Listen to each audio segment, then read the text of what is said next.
Hello, everyone. My name is Michael Pinchera, and I'm very glad and honored to be able to share with you, with all of you who are here today. I'm going to be talking about Saturn and Venus in a particular way. But before I get into that, I would like to share just a little bit about me, just so you have some idea as to who I am. In relation to EA, I came across Jeffrey's first book of Pluto back when it came out in '81, and I immediately felt an alignment with most of his teachings in the book. And I had already been studying astrology for about 4 years at that time, voraciously reading whatever I could get my hands on, and including books on other spiritual streams. I particularly gravitated toward anthroposophy and astrology. And then a few years later, I became very involved with Siddha Yoga. And at that time, I thought I had the best of the East and the best of the West. But I ended up being torn in my heart because I couldn't reconcile over time Siddha Yoga, along with the self-directed spiritual life as indicated through anthroposophy. So I ended up letting go of Siddha Yoga, but I've retained certain lessons from that. And evolutionary astrology fit quite well with my understanding of karma and reincarnation. And after years of working with it and other things I've been doing, I can say that I've married the understandings out of the spiritual science of anthroposophy and EA. Later on, I became certified working with Jeffrey. I was working with him until he became ill, and then I finished through Kim Marie in the 90s. Even I work very strongly with EA, but I do use imaginations and pictures from anthroposophy. But as all of you and EA know, that you don't have to agree with everything that is brought to you. I just ask everyone to keep an open mind. And if there are any particular questions, please feel free to ask. Okay, so if we can go on to the first slide, next slide. Okay, so we have here this wonderful picture from the Renaissance time. It's this allegorical picture of Venus and time. I'm looking at this as a personification of Venus and Saturn. And so I just want to ask everyone, is Saturn covering or uncovering Venus in this picture? And many would say that Saturn is covering Venus. And the reason why I say this is because the typical, the most common look of Saturn in relation to Venus, or just in relation to itself, is that it's very restricting and giving obstacles, lessons of karma. And though this is true, we are really going to be bringing out how there is a certain kind of similarity even between Venus and Saturn. Both Venus and Saturn has something to do with differentiation and distinction of experiences. And these lead to our self-actualization, our self-refinement even. So they work hand in hand. And so with Venus, as you may well know, you have the feeling for our individuality, the feeling for our soul, this distinction and articulation of what is of value, beauty, harmony, and all of this, these feelings that we have, these senses that we have, lead us, or can lead us, to the balance and harmony of our soul forces, our sympathies and antipathies, our thinking, feeling, and willing, our inner values and virtues, all relative to the evolutionary state, the karmic necessity and the karmic need that each one of us have. So there is, of course, no cookie cutter approach to any of the planets, as we know. So Venus is the relationship we have with ourselves, our essential needs, and what we project on others. and how and why we attract the types of relationships and people that we do. So EA has emphasized the inner and outer aspects of Venus. This has been a great gift. The inner nature has to do with how we relate to ourselves. It's how we listen to ourselves and unite and bring into harmony, however discordant the aspects of our own soul life is. This is our personality. The outer nature relates to listening to others, relating to others, the how and why we create harmony in relationships, the how and why we attract the people that we do. And in this light, our aesthetics and establishment of our patterns of values and ideals relate to how we find inner meaning for the purpose of internalizing and expressing our experiences. And these internal and external manifestations of Venus are related to the archetypes of Taurus and Libra, the inner and outer expressions of the Venusian experience.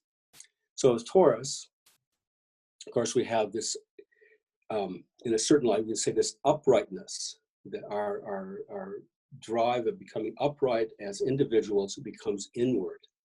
And this is possible only to the degree of the internal health and harmony that exists within us.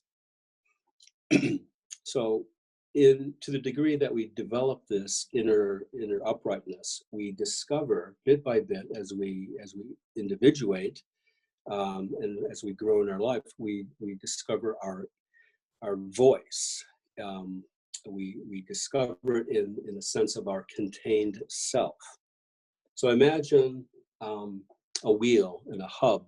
The hub of the wheel, there's all this great contained energy. It's spinning at a certain rate, and the circumference of the wheel goes even further. So the central part, this inner Taurian energy, is very condensed, if you will. Okay, and then it is expressed in the circumference, in the way that we put ourselves out in the world in relationship to others. So Libra, this indicates the balance in our individual uprightness that I mentioned, and how we connect and relate to others. The I as in, capital I, myself, we strive for balance with others.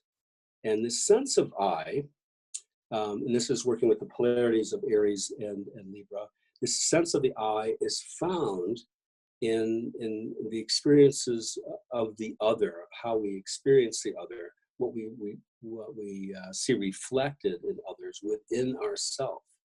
We experience others and we are constantly reflecting back within ourselves. And this helps give us our experience of the I. I forgot the old Mayan language, but it's translated as "you are another I." Each one of us is that. Each one of us has the exact same name that we ourselves can only call ourselves I. Now, there are certain virtues, which is related to Venus, related to Taurus and Venus. And Taurus,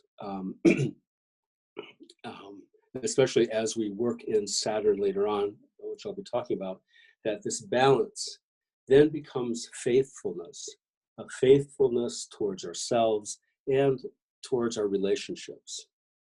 In Libra, calmness develops into equanimity of feeling in ourselves.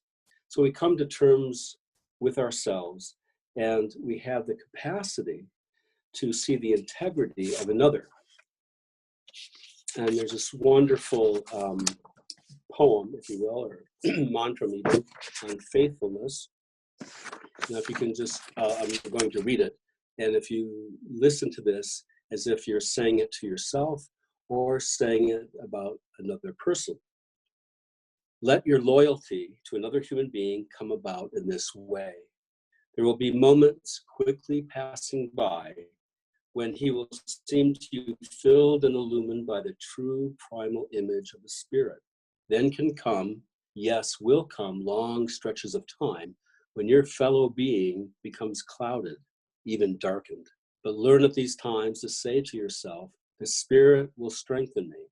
I will remember the true, unchanging image that I once saw. Nothing at all, neither deception nor disguise, can take it away from me. Struggle again and again for the true picture that you saw. The struggle itself is your faithfulness. And in those efforts to be truthful, to be faithful and to trust, a human being will come close to another as with an angel's power of protection. So we can have this kind of relationship with ourselves, first of all, and then, of course, with others, with this attitude in mind. I was talking about Venus for a while, now I'm going to talk about Saturn.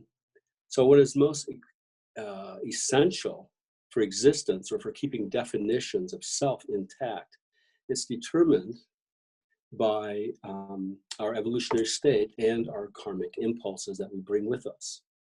There's a bad rap towards Saturn, and this arises from the fact that whatever small way within our soul life that's not an expression of or in alignment with our spiritual self, our higher selves, now or in the karmic past, there will always arise some sort of restriction or blockage to get us to focus on our high intentions. So with Saturn, the expressions are rules Capricorn, and it's co-ruler of Aquarius. Now, the way that's expressed through the virtues of Saturn in Capricorn, where one's purpose becomes impersonal and considers or makes humanity as a whole personal. It finds and gives purpose, a humanitarian purpose to oneself. And so through Capricorn, courage develops into the power to redeem. And in Aquarius, our discretion and silence develops into strength of mind. Okay, if we would move on to the next slide. Yeah, actually, we can just move on to the next one after that. Yeah. So I just want to talk a little bit about, this is something that I've pulled together in my study through anthroposophy and other schoolings, along with evolutionary astrology. And there's just certain details that anthroposophy brings that EA talks about in general terms, but very good terms. So as we go from one life to the next, we die from one life, and we go through our different spiritual experiences between death and a rebirth. And what I found in my studies is that what is described in anthroposophy and different Western spiritual streams is that there's this point in time, I guess you can say our point in our experience, which would be a better way to say it, is this cosmic midnight point in which we make a decision. And this decision is about whether or not we want to come back to Earth to continue working. And the vast majority of us do, because we want to evolve. And so we've had all these lessons in the spiritual world up to this point, and our karma is kind of like held for us, like baggage, I guess you can say, or karmic luggage. And we retrieve it on the way back through the planetary spheres and then through the moon's nodes. The nodes are the gateways into reincarnation, through expressions of what is past, what is our past habits, our past gifts even, and then our intentions for the future. And these live in us through our sympathy and antipathy in this life. And we have this antipathy towards the past in a way, so we can be free of it, or so we can be conscious in our present. And we have this sympathy towards the future. So we're always being drawn by our intentions, but of course, we have to deal in the present with our karmic necessities and karmic needs. And so through this, on the bottom level, we have our three main soul forces of thinking, feeling, and willing and doing. And this is expressed even in the body with our nervous system, our circulatory system, then our whole will nature. And through our balancing back and forth between sympathy and antipathy, this is where, starting from a very, primitive level, I guess you could say, up to, until we start evolving more, this distinction and articulation of inner and outer experiences.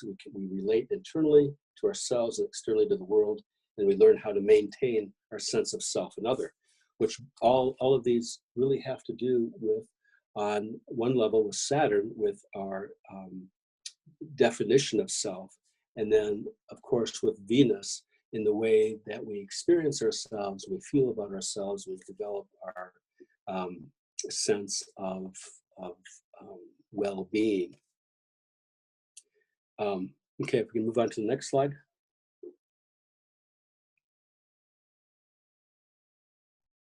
Okay, this is just a quick thing.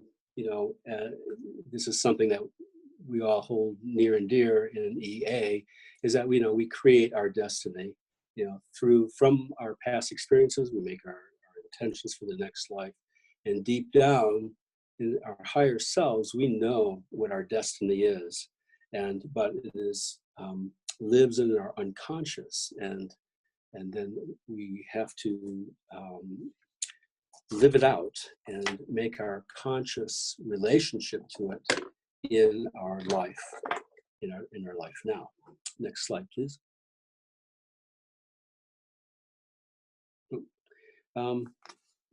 Okay.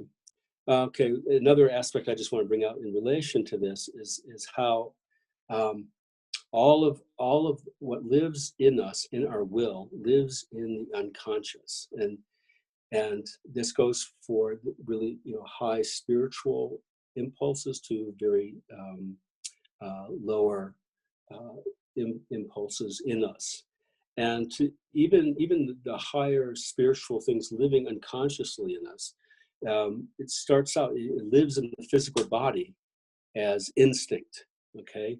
And once it's driven up, or rises up, you can say, in our consciousness through our life body, through our experiences of habit in our thinking and whatnot, we start developing the sense of drive.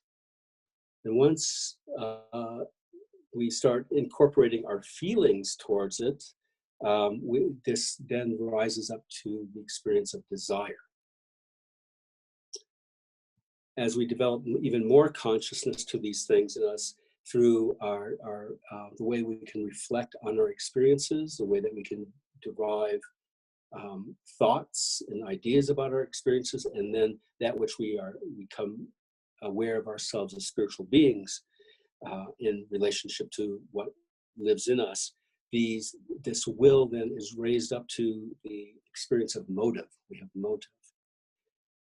Then when the aspects of our higher self are continually being developed little by little, and to the degree that they are, we have the experience of what we have as motive. We can now have the experience of wish, okay, intent, and then out of even our most awake aspects of ourselves, then we have decision. So I'm just bringing this up as a little bit of background, what we'll be moving into. Okay, next slide, please. Okay, so Venus. Once again, just in dealing with this thing of self and other, okay, and towards the self, we have the experiences of sympathy. Mainly, we're mainly sympathetic towards ourselves. We have antipathy of what comes outside of us, and through this, though, we become awake, okay, and we can relate. And so this is what happens in the middle experience with Venus, is that this dance between self and other, we learn how to relate who we are, how we feel about ourselves with what we experience as the other person. Okay, and we're either attracted or repelled, right? What goes on from others, not only from others, but also from within ourselves. And through all these experiences, we articulate, we discern what is of value, what is not. And so all that I'm talking about now is dealing with within our soul life, okay? We assimilate experiences and we eliminate experiences that we don't want. Now, this impulse, the spiritual impulse of Venus also lives right down into the physical body. And so these experiences of assimilation and elimination are experienced through the ears, the eyes, the kidneys, and the reproductive organs, okay? And so with the ears, and I'll be talking a little bit more about those in a little bit more detail, but we are taking in our experiences. We also reach out etherically with our eyes to meet the world, and so we're always taking in. The same with hearing. We're taking in, we're receiving from the outside world. And with the kidneys, it's much more internalized. Even physically, they're more internalized, and it is taking what is of value and what is of not of value. We're assimilating, we're eliminating everything that certain things that we don't need, and we get rid of it so that we can have a balanced bodily life. With the reproductive organs, we could say that it is a kind of listening, also much more cosmic listening, especially looking at, well, it's just an easier imagination to work with. Looking at the female reproductive organs, we look at the ovaries as sort of like a cosmic listening, and taking in, you can say that the egg then is coming from cosmic sources, okay? And I'll get more into that later on in our next slide, but there's a relationship too with the genitalia and the larynx, as far as being this more outer, or a link to the outer world from this very internal or cosmic realm, where it really relating to the physical world. And with the larynx, you can say that the larynx then becomes speech. And so with reproduction and with speech, these are two very different outward experiences, but there are certain similarities in that what is of great cosmic creativity then becomes expressed. Okay, so through everything that Venus, how it operates, then on a soul level, we are constantly taking in this, sympathy and antipathy, assimilation, elimination, and by acting out of these things, we develop our self-esteem, we develop our values, we develop our sense of beauty and aesthetics in light of all that. Next slide, please. Okay, Saturn. And what I have here, as you can see, are negative and positive experiences of Saturn. Definitely not a exhaustive list. But anyway, so with Saturn, you have on the negative side this control and rigidity. Okay. And positively, it's discernment, discipline, steadfastness. Negatively, restriction. Positively, actualization, concretization. Negatively, fixation, or just a focus on whatever one identifies with and does not move on. Or it can be a focus on the higher self and a sense of purpose. Negative resistance, opposed to positive resistance. not saying no just for the sake of saying no, but saying no because something does not serve the highest good for oneself or for whatever whatever situation one finds themselves in. The negative experience of holding on to structures rigidly or setting limits and boundaries in a very conscious way. Okay, this is a containment for identity, whereas the holding on to structures just are setting inflexible boundaries to maintain control. And the way that Saturn manifests in the physical body is something, it's in the bones and in the skeleton. And, we even have a saying that's like, what is most essential? Getting down to the bare bones of something. This is a very Saturnian thing. So in relationship to Venus, with all the soul processes of assimilation and elimination, developing self-value, self-esteem, Saturn works with it to really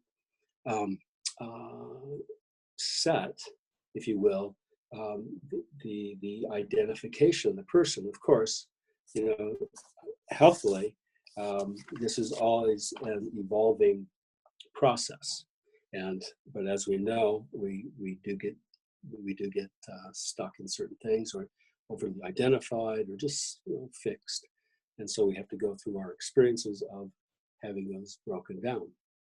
Okay, next slide, please. Okay, so this is a picture, of the reproduction system, male and female, and I bring these, and there's some more slides too.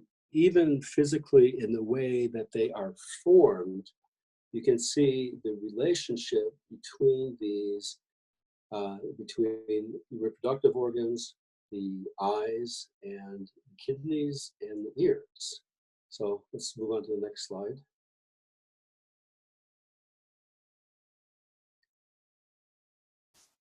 Okay, you can just see the connection between the ears and into the whole nasal and throat cavity. There's just a certain archetypal similarity in that.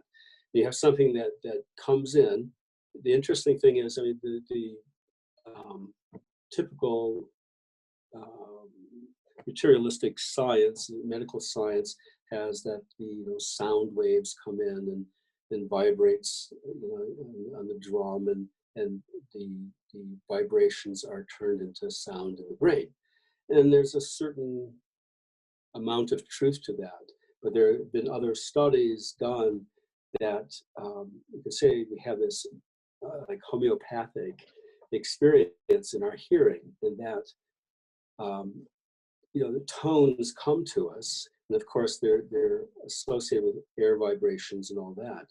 But when they go into through our ears into our inner ear, there are these very minute hairs. They get finer and finer until they actually get down to 1 molecule thick. And it's a very, and these are in a liquid. And so as this refinement of movement happens, that the tone becomes separated from the physical aspects of vibration and air and all that, whereas just then the tone lives, the spiritual tone lives within us. That's a whole huge topic in of itself. We can move on to another slide, please. Okay, here's a very simple diagram just showing the ears and the nasal throat cavity, and then with the kidneys and the bladder and all that, there's this, you can say, this archetypal formation lives in these different realms with different activities, but the archetype working in them are the same. Next slide, please. Okay, just another picture of the kidneys. It just shows, this, connection with the blood system here. So this is, it's the kidneys in a sense, you can say, listen into what's coming into the, through the blood and then discerns what's of value and what's not of value on a physical level. Next slide, please. And okay, with the eyes, same kind of thing. You have this duality, and there's a left and rightness, which there's a lot of different systems are working together. Of course, this just isn't Venus working here, but there's something very much the same here, that is taking in something from the outside, these sensory experiences through sight, and then it's coming in, and then it goes through. If it didn't cross over, we wouldn't be able to have a conscious relationship with what we experience. Okay, so we can move on to the next slide. Okay, we'll just stay here for a little bit.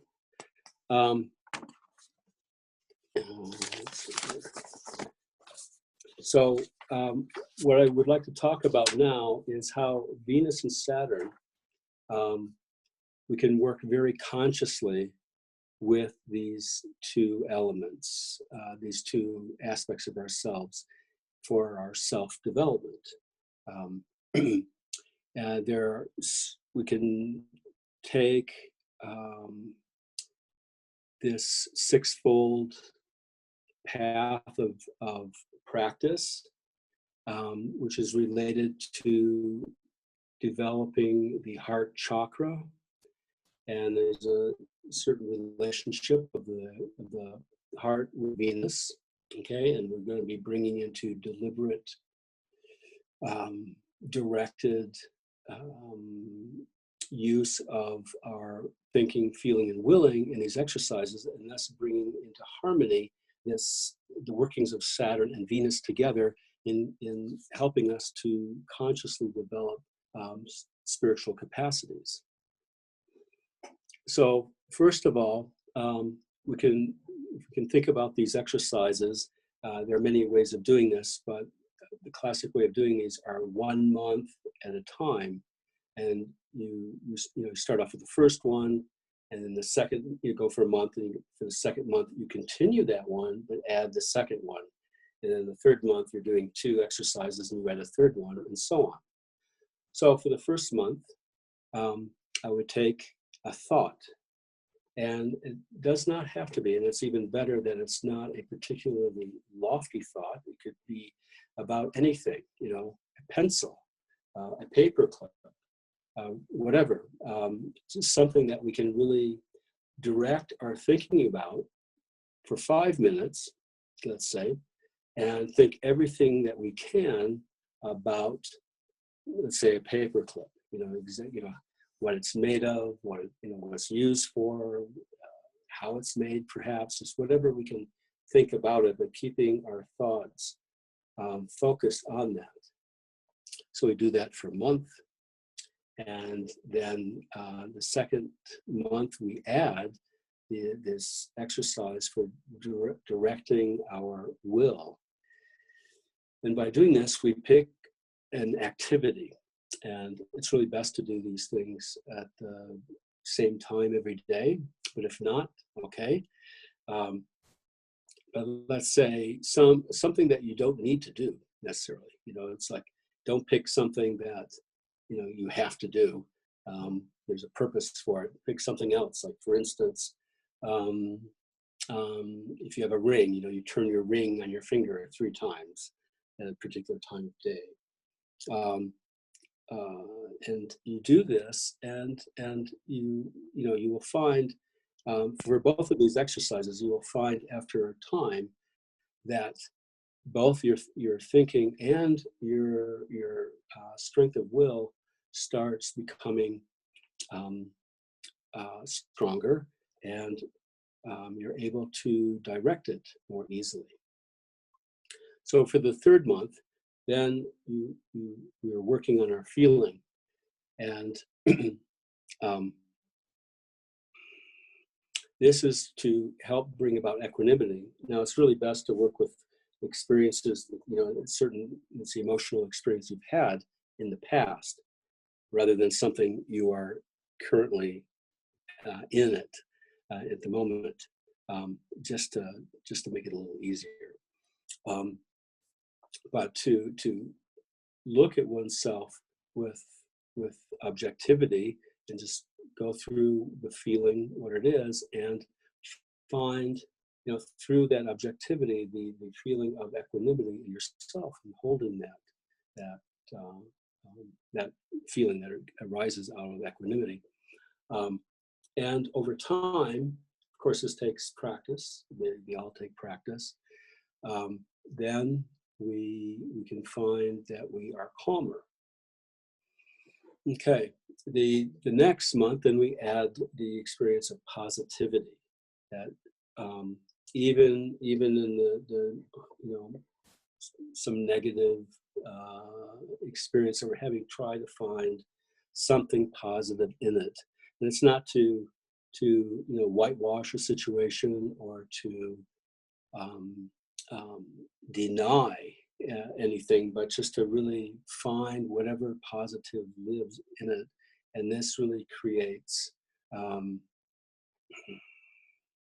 it helps create a positive outlook no matter what one is going through.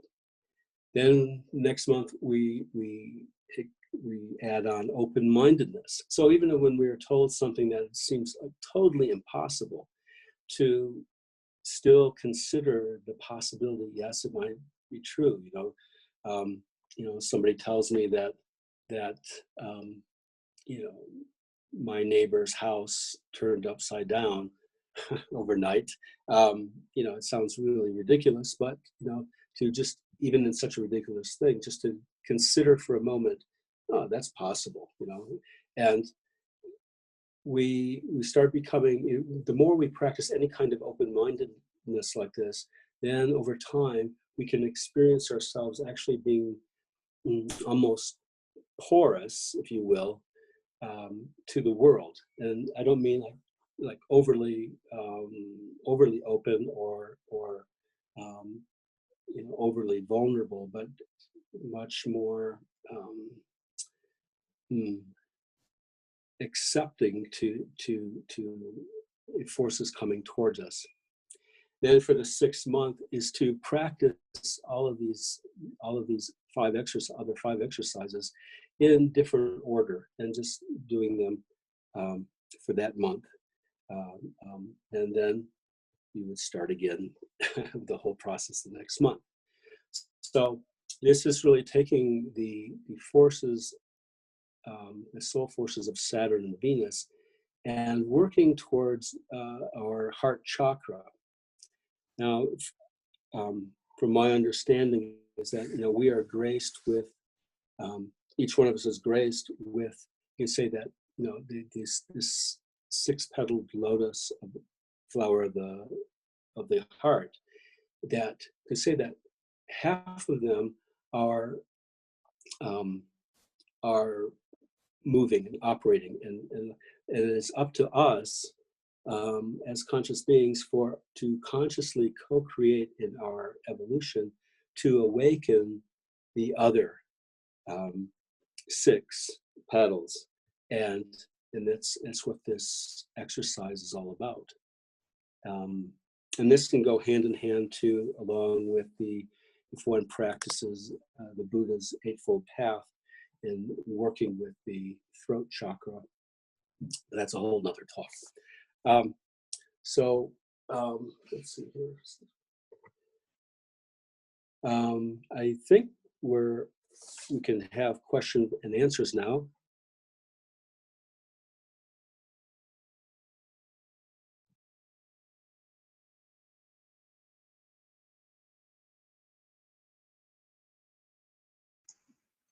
Okay, thank you, Michael. Any questions, please unmute, or comments?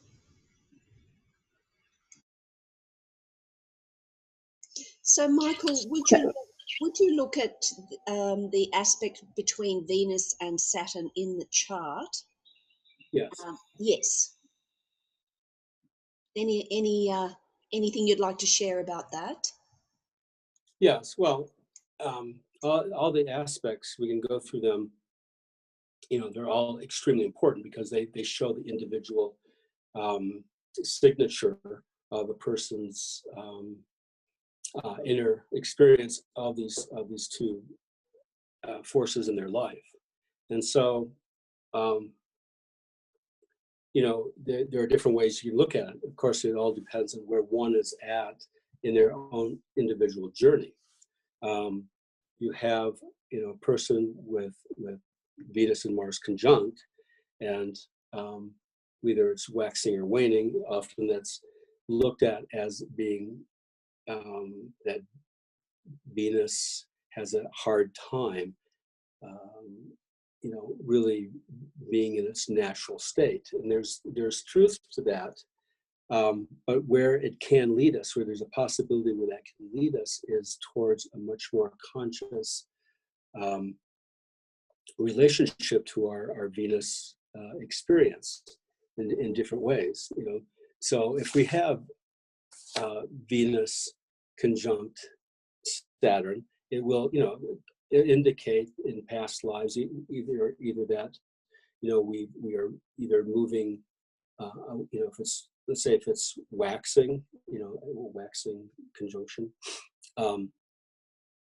that Venus is really learning how to be free, okay?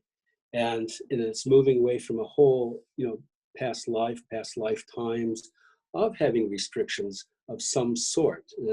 And the sort will be determined by the house and the sign placement. It will give indications if it was, purely, if it was just, psychologically imposed upon, or maybe it was imposed upon by religious upbringing or some kind of cultural indications. Or if Venus is waning towards Saturn, it's bringing something new. It's bringing something new to the Saturnian experience. Okay, it's really asking Saturn to, well, in some cases, it would be like to lighten up a bit, or it could just be bringing on like a whole new level of a how to be loving in the world. And of course, with other aspects, would be different. Like in conjunct, it would be like a whole new readjustment to life, a readjustment to how one sets up their value system, how one feels about themselves. We have to look at the aspects between those two planets, but also other aspects in the chart, and especially, of course, the bottom line, if you will, of the Pluto placement in the nodes. Great, Michael, thank you. We do have another question. Go ahead. Okay. You guys hear me? I'm talking on my computer today. Yes. Hi. Okay, so this is Wendy. I just wanted to say thank you so much for the definitions and the expansion that you gave of Venus and Saturn. I have Venus-Saturn opposition, and I have never heard Saturn thinking about your humanitarian purpose. I love that. It's a whole other quality to Saturn, and I think there's a lot of depth and richness in what you talked about with both of them. So I just wanted to say that I really appreciate it. Yeah, well, think of this too. Saturn, you can say, Saturn is the cosmic memory of what the human being is. Okay, so Saturn was like, you could say, there at the very beginning of human, the creation of the human being in a certain imagination. And so Saturn is known as the holder of cosmic memory. Everything that we've ever experienced is there in Saturn, but it also means like the seed of what the human being can become is in Saturn also.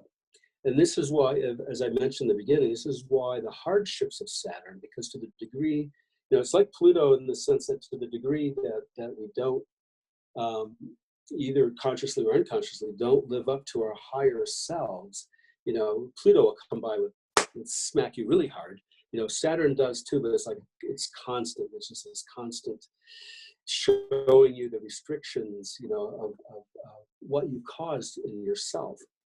And the reason too that it's connected with humanity is because, as looking at the 4th and 10th house, or Cancer, Capricorn polarity, you're looking at the identity of the self in Cancer and the social identity in Capricorn.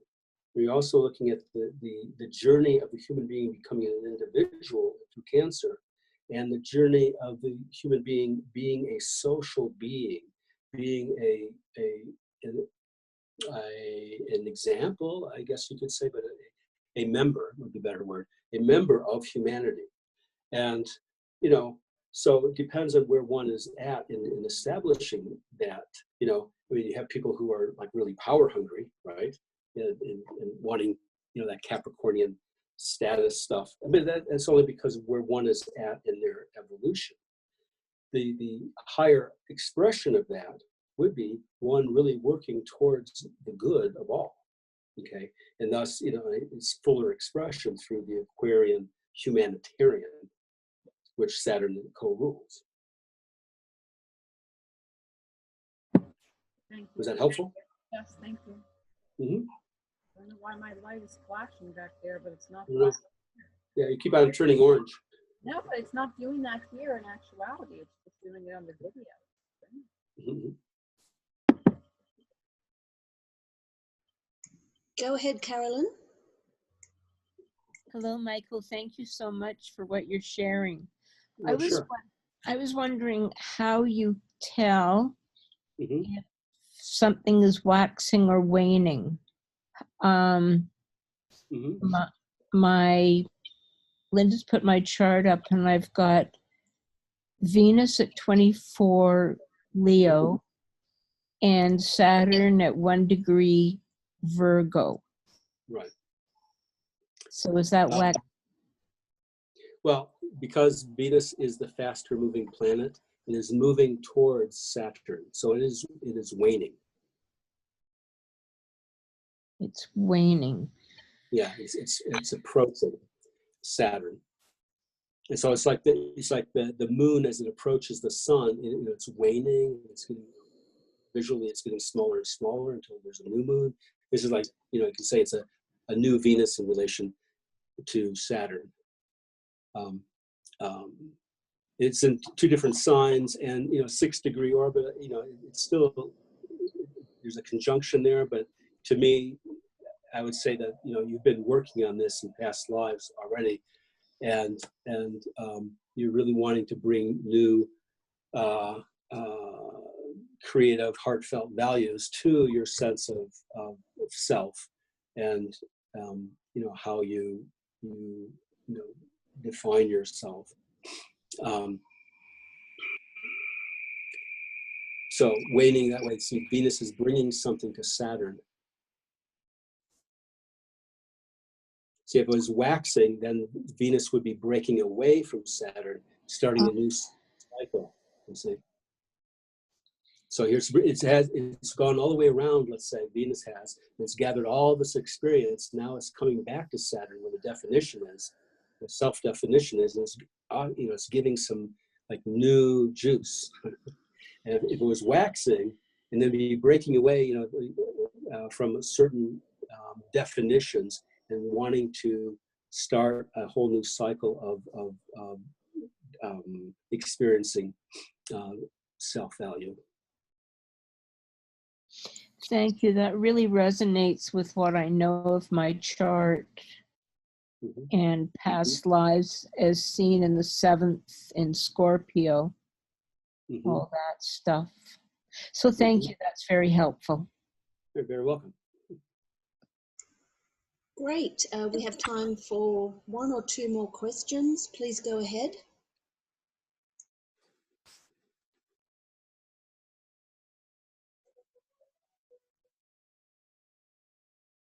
Hi, Michael. I had a question as far as Venus. Are you also looking at the Taurus and 2nd house side of Venus when you're looking at Venus and Saturn? Yes. Okay. Yeah. I think you have to do that always. You have to look at the internalized, the internalized aspect and the external expression of Venus. I mean, we should, when we're looking at any of the planets, we have to look at the, the archetypal expressions for the signs that they rule.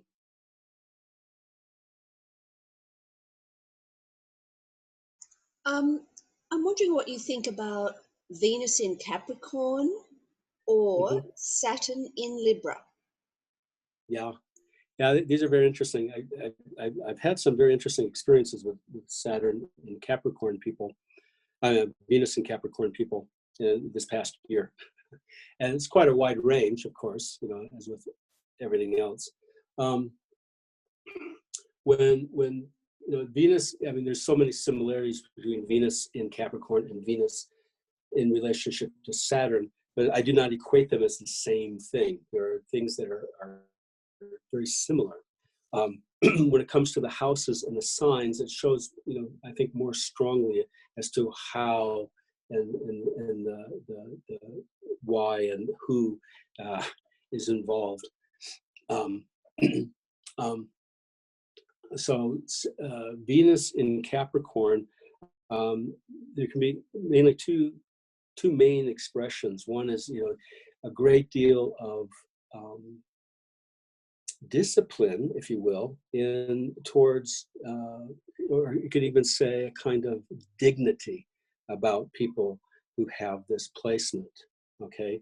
And I guess you could say there's a spectrum, anywhere from this great dignity of being and loyalty, and the other side would be this restriction and always feeling that they're, having many experiences of being restricted and constricted, and then other aspects to it too, where one's feeling life is inwardly constricted by their own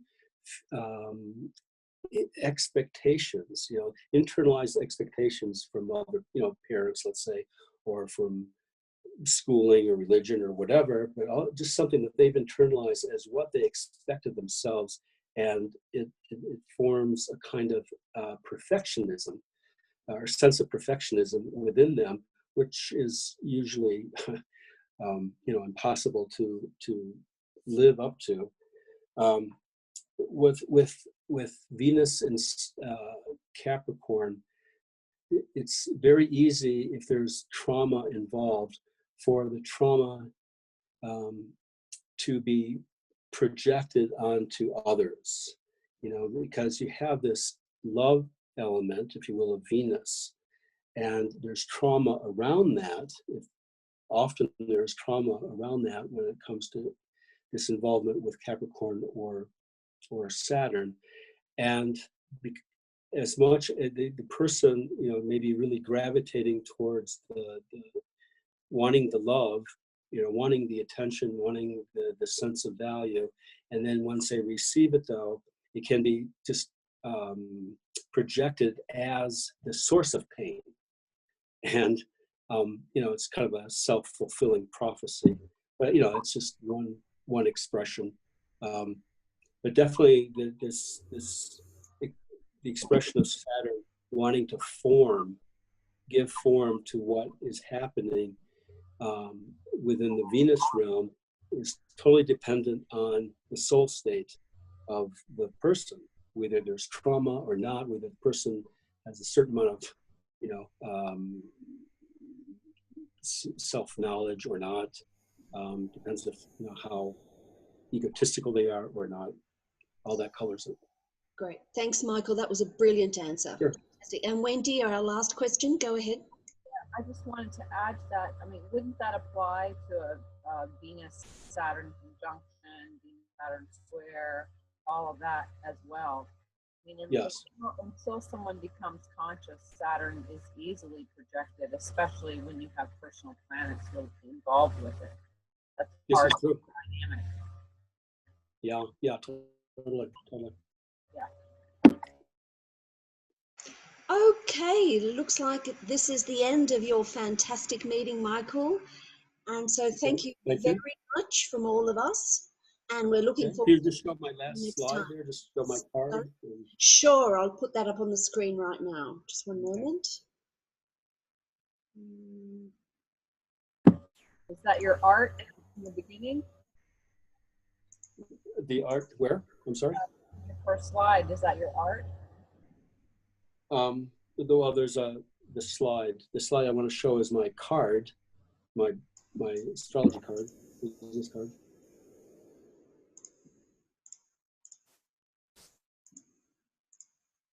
Ah, there it is. Okay. Yeah. Beautiful. Did you make that? Well, I designed it and then had some, of course, some card company or business card company make it. So yeah, ignore that phone number because I don't live in the United States anymore. But the email is perfectly fine. Beautiful. Okay, thank you so much, Michael, from all of us, and we will catch you next time. Bye. Okay, thank all of you. Yeah, have a great time. Thanks, Michael. Thank you, Michael. Just excellent. Thank Bye you. bye. Thanks, Take care. Michael. You're very welcome. Bye bye.